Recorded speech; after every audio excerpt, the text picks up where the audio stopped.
Hi guys, welcome to GuruTech. మనం ఈరోజు Cognizant GenC interview process and questions ఎలా ఉంటాయో చూద్దాము. మనకి ఇది వచ్చేసి ఇయర్ స్టార్టింగ్ నుంచే స్టార్ట్ అయింది.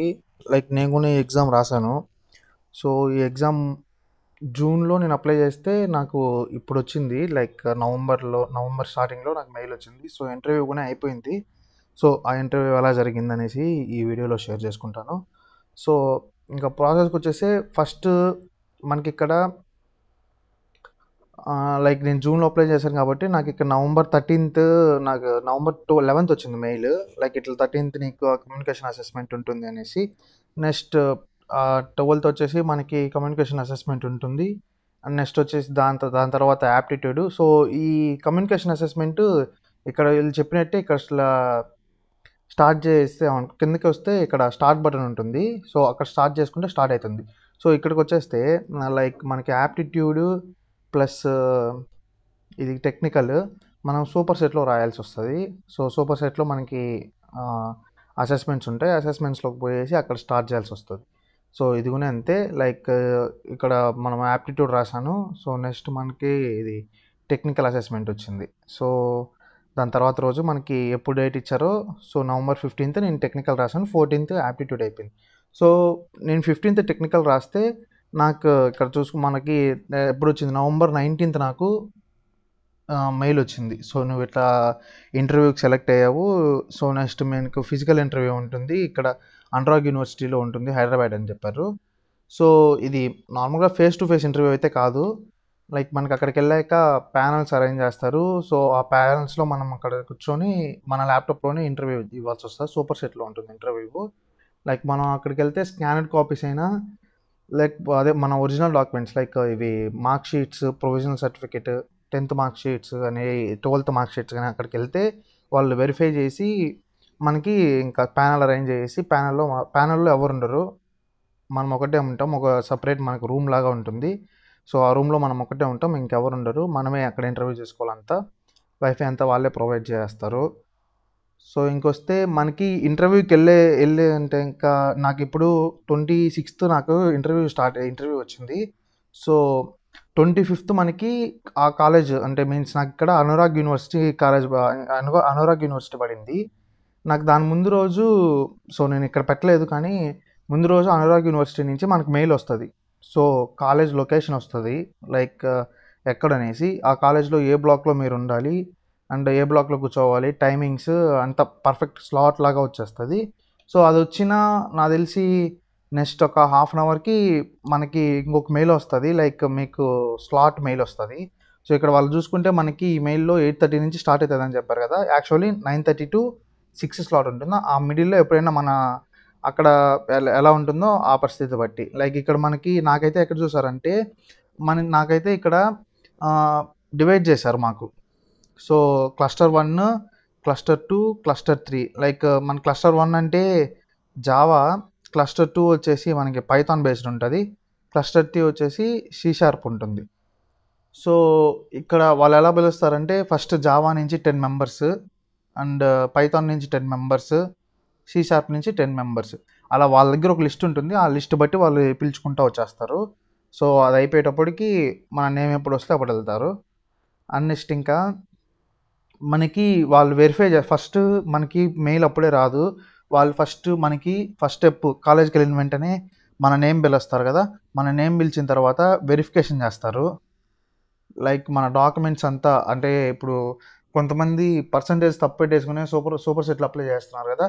సో ఒరిజినల్ సర్టిఫికేట్లు అంతా వెరిఫై చేస్తారు. వెరిఫై చేసిన తర్వాత వాళ్ళు అక్కడ అప్లోడ్ చేసుకుంటారు. వాళ్ళ డేటాబేస్లో వాళ్ళు టిక్ మార్క్ పెట్టుకుంటారు.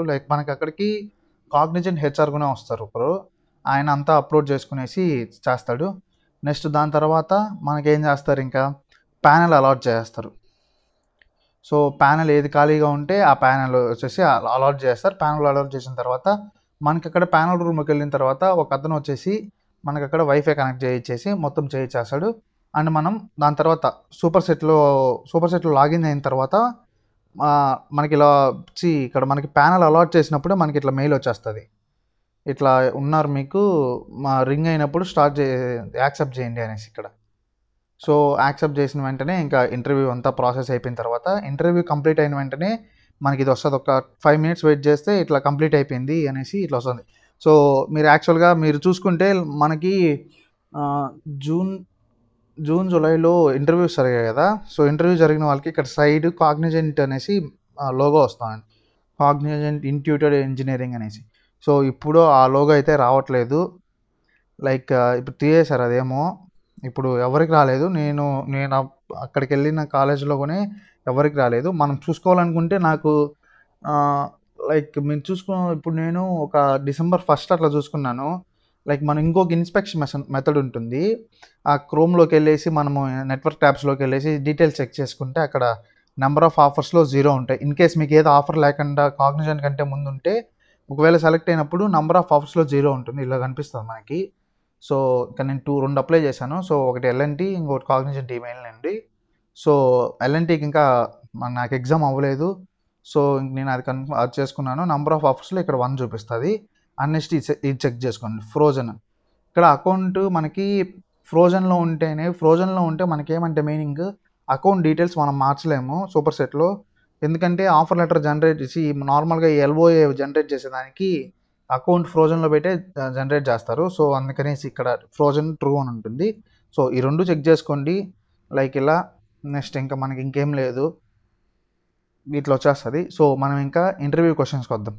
సో మీరు నాకు తెలిసి ఇఫ్ ఇన్ కేస్ మనకి ఇంటర్వ్యూ లాస్ట్లో లైక్ ఆఫ్టర్నూన్ 4 లేకపోతే 3 o'clock 2 o'clock అట్లా పడితే మనకి ఇంటర్వ్యూ కొద్దిగా ఈజీగా ఉంటుంది. ఎందుకంటే ఇక్కడ మా దగ్గర జరిగిన వాటిల్లో స్టార్టింగ్లో వాళ్ళకి చాలా కష్టంగా వచ్చిందన్నారు. సో ఇంకా నేను ఆఫ్టర్నూన్కి వెళ్ళాను. సో ఆఫ్టర్నూన్కి వెళ్తే నాకు 3:30 అయింది. సో 3:30 అయిన తర్వాత నాకు ఇది వెరిఫికేషన్ ప్రాసెస్ అంతా వాళ్ళు కంప్లీట్ చేసిన తర్వాత మనకి ఒక 1/2 hour పట్టింది నాకు. సో 1/2 hour పట్టిన తర్వాత ప్యానల్ ఇచ్చారు. ప్యానల్లోకి వెళ్ళాను, ఇంటర్వ్యూర్ వచ్చారు, జాయిన్ అయ్యారు. సో వచ్చిన వెంటనే మనకేమవుతుందంటే ఫస్ట్ నా సెల్ఫ్ ఇంట్రో కూడా అడగలేదు. డైరెక్ట్ నేను మెకానికల్ స్టూడెంట్ని. సో ఇన్ కేస్ మీరు ఎవరన్నా మెకానికల్ స్టూడెంట్ ఉంటే వాళ్ళు గుర్తుపెట్టుకోండి. వాళ్ళు ఫస్ట్ నన్ను అడిగిన క్వశ్చన్ వచ్చేసి మెక్ నుంచి నువ్వు IT సైడ్కి ఎందుకు వస్తున్నావు అనేసి అడిగాడు. ఫస్ట్ క్వశ్చన్ అయితే ఇదే అడిగింది. సో నేను ఇంకా ఆన్సర్ చెప్పేశాను. సో అది అయిపోయిన తర్వాత నన్ను ఫ్యాక్టోరియల్ ప్రోగ్రామ్ అడిగాడు. సో ఫ్యాక్టోరియల్ అడిగాడు. ఇన్ కేస్ మీకు నేనైతే PDF ఒకటి ప్రిపేర్ చేసుకున్నాను. సో లైక్ దాంట్లో పాలిండ్రోమ్స్ లైక్ ఉండేవంతా ప్రోగ్రామ్స్, నేను బేసిక్ ప్రోగ్రామ్స్ ఉంటాయి కదా అవన్నీ PDF చేసి పెట్టుకున్నాను. ఇన్ కేస్ మీకు కావాలంటే కమెంట్ చేయండి, మీకు సెండ్ చేస్తాను. లైక్ ఈ ఫస్ట్ ఫ్యాక్టోరియల్ అడిగాడు. జావా తెలుసా అని అడిగేసి ఈ ఫ్యాక్టోరియల్ అడిగాడు. సో ఫ్యాక్టోరియల్ అడిగిన తర్వాత ఆ ఫ్యాక్టోరియల్ నేను అది కోడ్ రాసేటప్పుడే నాకు ఒక స్నిప్పెట్ కోడ్ ఇచ్చాడు. లైక్ ఎలా అంటే స్ట్రింగ్స్ గురించి తెలుసా అని అడిగాడు. తెలుసు అని చెప్పాను. తెలుసు చెప్పిన తర్వాత ఇట్లా నాకు ఒక స్నిప్పెట్ కోడ్ ఇచ్చాడు. స్ట్రింగ్ S1 ఈక్వల్ టు ఇట్లా హలో జావా అనేసి ఒకటి ఇచ్చేసాడు. And next string S2 equal to same, so equal to కాదు, జస్ట్ ఈక్వల్ టునే, sorry, equal to hello Java అని ఇచ్చాడు. Next string S3 equal to new string of ఇక్కడ hello Java. So 3 same cases, same letters, same spacing అంతా ఒకటేలాగా ఉంటుంది. Just మనకి వాడు ఇట్లా ఇచ్చేసిన తర్వాత మనకి system.out.println అని ఇచ్చేసి ఇక్కడ మనకి S1 equals to S2, SOPLN of S2 equals to S3, SOPLN of S1 dot equals S3. So ఇలా మనకి క్వశ్చన్ ఇట్లా నాకు ఒక స్నిప్పెట్ అడిగాడు. సో ఇది అడిగిన వెంటనే ఇంకా నేను చెప్పాను, ఎందుకంటే ఇక్కడ మనకి ఇది ట్రూ అని ప్రింట్ అవుతుంది, ఇది ఫాల్స్, ఇది ట్రూ అని ప్రింట్ అవుతుంది. ఓకేనా, అదే చెప్పాను నేను. ఎందుకంటే వాడు అడిగాడు ఎందుకనేసి. లైక్ ఇది చూసుకుంటే మనకి వాల్యూస్ని కంపేర్ చేసుకుంటుంది. సో ఈ వాల్యూస్ మనకి న్యూ స్ట్రింగ్తో మనం ఏం డిక్లేర్ చేయలేదు కాబట్టి, సో ఇలా వాల్యూస్ని అడుగుతుంది. సో మనకి ఇది ట్రూ అని ప్రింట్ అవుతుంది. నెక్స్ట్కి వచ్చేస్తే S2 = S3. సో ఇది ఇప్పుడు చేసుకుంటే ఇక్కడ మనము న్యూ స్ట్రింగ్ అనేసి డిక్లేర్ చేసాము. ఈక్వల్స్ టు పెట్టినప్పుడు ఇది వాల్యూస్ చేసినప్పుడు అడ్రసెస్ని కంపేర్ చేసుకుంటున్నప్పుడు, సో అడ్రసెస్ని కంపేర్ చేసుకున్నప్పుడు సో దీని అడ్రస్ వేరే వేరే కాబట్టి ఫాల్స్ ప్రింట్ అవుతుంది. .= ఇచ్చినప్పుడు S1 .= S3 ఇచ్చినప్పుడు ఏమవుతుంది అంటే వాల్యూస్ని ఒకటే ఇది కంపేర్ చేసుకునేసి ఇక్కడ మనకి ట్రూ అనేది ప్రింట్ అవుతుంది. సో ఇదే చెప్పాను. సో అతను ఆడికి ఓకే అని చెప్పాడు. ఓకే అని చెప్పేసిన తర్వాత లైక్ ఇంకేం క్వశ్చన్స్ అడగలేదు. నెక్స్ట్ అరేస్ అడిగాడు. సో జావా ఆడుతో ఆపేశాడు అతను. లైక్ జావాలో బేసిక్స్ ఆపేశాడు. నెక్స్ట్ ఊప్స్ అడిగాడు. అరేస్ కాదు, ఊప్స్ అడిగాడు. ఊప్స్ అడిగినప్పుడు ఊప్స్లో ఓవర్ రైడింగ్. సో మనకు ఒక్క నిమిషం. సో ఊప్స్లో మనకి ఓవర్ రైడింగ్ ఓవర్లోడింగే అడిగాడు అతను. సో మనకి అతను ఏమడిగాడంటే మెయిన్ మెథడ్ని ఓవర్లోడ్ అయినా ఓవర్ రైడ్ అయినా చేయొచ్చా అనేసి అతను అడిగాడు. సో ఈ క్వశ్చన్కి ఇంకా ఆన్సర్ చెప్పేశాను. సో ఇంక నెక్స్ట్ వచ్చేస్తే మనకి ఈ మెయిన్ మెథడ్ అయిపోయిన తర్వాత లైక్ SQL అడిగాడు. So SQL like left join right join అలా చూసుకోండి. లెఫ్ట్ జాయిన్ యూస్ చేసి మనము వాల్యూస్ని ఏదైనా టేబుల్స్ని జాయిన్ చేసేటప్పుడు ఇఫ్ ఇన్ కేస్ వాల్యూస్ కానీ మ్యాచ్ అవ్వకపోతే ఏం ప్రింట్ అవుతుంది ఆ కాలంలో అనేసి. సో అదొక క్వశ్చన్ అడిగాడు. నెక్స్ట్ దాని తర్వాత ఇంకా ఎన్క్యాప్సులేషన్స్ గురించి అడిగాడు. ఊప్స్లో ఎన్క్యాప్సులేషన్ అంటే ఏంది, సో అది ఎందుకు యూజ్ అవుతుంది అనేసి అడిగాడు. సో అవి క్వశ్చన్స్ టెక్నికల్గా ఇవే అడిగాడు. ఇవి అడిగిన తర్వాత మనకి ఇంకా నెక్స్ట్ హెచ్ఆర్ క్వశ్చన్స్ లాగా అడిగాడు. సో December 21 లోపల నువ్వు జాయిన్ అవ్వగలుగుతావు అనేసి అడిగాడు. Next relocation Chennai or Coimbatore అడిగాడు. సో చెన్నై ఆర్ కోయంబత్తూర్ అడిగిన తర్వాత మనకి షిఫ్ట్స్లో వర్క్ చేసేదానికి ఓకేనా అడిగాడు. సో నెక్స్ట్ తర్వాత why should we hire you అది అడిగాడు. మళ్ళీ తర్వాత వచ్చేసి క్వశ్చన్స్ మనం ఏమైనా క్వశ్చన్స్ ఉన్నాయా నీకు అనేసి అడిగాడు. సో నేనైతే దానికి ఫ్రెషర్గా వస్తున్నాను కదా, సో ట్రైనింగ్ ప్రోగ్రామ్స్ ఎలా ఉంటాయనేసి కాగ్నిజెంట్లో అని అడిగాను. సో అంతవరకు అయితే ఇంటర్వ్యూ అయిపోయింది. సో ఇంటర్వ్యూ అయిపోయిన తర్వాతే మనకి ఇలా మెయిల్ వచ్చేస్తుంది. ఒక 2 minutesకి ఇలా మెయిల్ వచ్చేసింది. సో ఇంకా అడిగి ఇంటర్వ్యూ అయిపోయింది. సో ఇంకా మనము అక్కడి నుంచి సూపర్ సెట్లో నుంచి లాగౌట్ అయ్యేసి వచ్చేయచ్చు. సో కాగ్నిజెంట్ ఇంటర్వ్యూ ప్రాసెస్ అయితే ఇదే. ఎక్కువ టెన్షన్ పడకుండా నార్మల్గా వెళ్ళినా చాలు. మనకి బేసిక్ లైక్ జావాలో చూసుకుంటే Java basics up to strings arrays వరకు చాలు.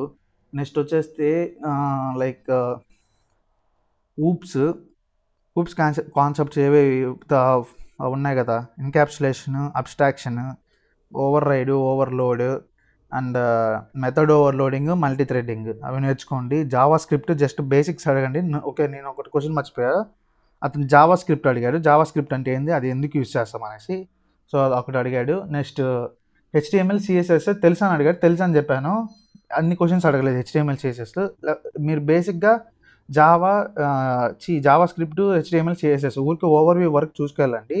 నెక్స్ట్ మనకి SQL మరీ అడ్వాన్స్డ్ టాపిక్స్ లేకుండా ఓకే SQL తెలిసిన వాళ్ళకి ఎట్లా ఉంటుందో అంతవరకు, లైక్ స్టార్టింగ్ నుంచి చూసుకుంటే అది మెథడ్ ఎలా పాస్ వచ్చి SQL అది క్వైరీ ఎలా పాస్ చేస్తుంది, and next joins or work having class కానీ లైక్ అవంతా చూసుకుని వెళ్ళండి. ఇంకా మిగతా ఇంకేం అవసరం లేదు. ఇంకా HR క్వశ్చన్స్ కొన్ని మీరు కొద్దిగా వెరైటీగా చెప్పేదానికి చూడండి. మోస్ట్లీ సెల్ఫ్ ఇంట్రో అడగనని అనుకుంటున్నాను. నన్నైతే అడగలేదు self intro. In case self intro అడిగినా చెప్పేటట్టే చూసుకోండి. లైక్ మీరు ఎంత సెల్ఫ్ ఇంట్రో చెప్పినా కూడా ఫస్ట్ మీ పేరు, కాలేజ్ అండ్ మీ డిపార్ట్మెంట్ ఏదనేసి, మళ్ళీ మీరు అకాడమిక్స్లో దేని ద్వారా ఇన్స్పైర్ అయ్యారు, నెక్స్ట్ తర్వాత మీ టెక్నికల్ స్కిల్స్, మీ ప్రాజెక్ట్స్, ఇన్కేస్ ఇంటర్న్షిప్స్ ఉంటే ఇంటర్న్షిప్స్ లేకపోతే హాబీస్, మళ్ళీ తర్వాత ఇప్పుడు మీరేం కావాలనుకుంటున్నారు. Like currently I'm waiting to join Cognizant, లేకపోతే అలా ఇది చెప్పొద్దండి. లైక్ ఏదైతే currently I'm looking for a opportunity వేరే కైనా అప్లై అట్లా చెప్పేయండి. సో ఈ 6 పార్ట్స్ ఉండేలాగా చూసుకోండి. 6 అయినా 5 అయినా చాలు. లైక్ ఒక 1 మినిట్ 1.5 మినిట్‌లో చెప్పేలాగా ఉంటే చాలు. ఇది సెల్ఫ్ ఇంట్రో అయితే. ఇంక నెక్స్ట్ వాళ్ళు స్కిల్స్ ప్రాజెక్ట్స్ గురించి ఏం అడగలేదు నన్నైతే. సో, ఇన్ కేస్ మీకు మార్నింగ్ పడితే అడగొచ్చు, ఇంటర్వ్యూ లాంగ్ పడొచ్చు. నాకు టోటల్ ఇంటర్వ్యూ నాకు 17 మినిట్స్ అయింది అంతే. 17 మినిట్స్‌లో నాకు ఇంటర్వ్యూ అయిపోయింది. సో, అతను వెళ్ళిపోయాడు. సో, ఇంతవరకు అయితే ఇంతే. సో, ఇన్ఫర్మేషన్ మీకు ఇది హెల్ప్‌ఫుల్‌గానే ఉన్నదనుకుంటున్నాను. సో, ఇన్ఫర్మేషన్ హెల్ప్‌ఫుల్‌గా ఉంటే లైక్ చేసి సబ్స్క్రైబ్ చేయండి. సో, నెక్స్ట్ వీడియోలో మళ్ళీ కలుద్దాం.